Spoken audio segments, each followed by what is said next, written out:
Assalamu alaikum guys, কি অবস্থা সবাই? Welcome to my official YouTube channel JSJ Actually and watching my JSJ Actually blog. আজকে নতুন একটা ব্লগ ভিডিও নিয়ে আপনাদের মাঝে স্বাগতম।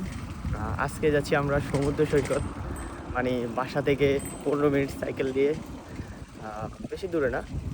তো সাথে আছে এই যে রাসেল ভাই, ফাহাদ ভাই এবং এবং সবচেয়ে জাপানের সবচেয়ে বড় বিগ হাউস এমডি সাব্বির।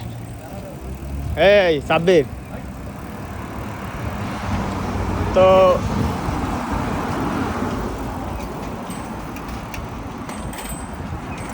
ওরে সালা সিগনালে, জাপানের সিগন্যাল হলো সবচেয়ে বেশি মারাত্মক একটা জিনিস।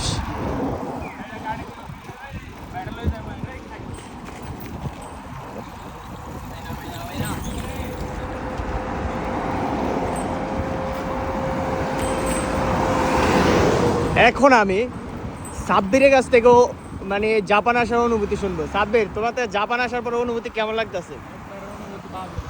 কেন? এই যে এই জাপানের হাজারো নারী ক্রাশ, যে আমাদের ফাহাদ ভাই, যার চেহারা দেখলে মনে করেন না মন টন শান্তি হয়ে যায়। ও সালা ভাই, কিছু বলেন, আপনি জাপানে আসার পরে আপনি অনুভূতির কথা বলেন। আস্তে আছে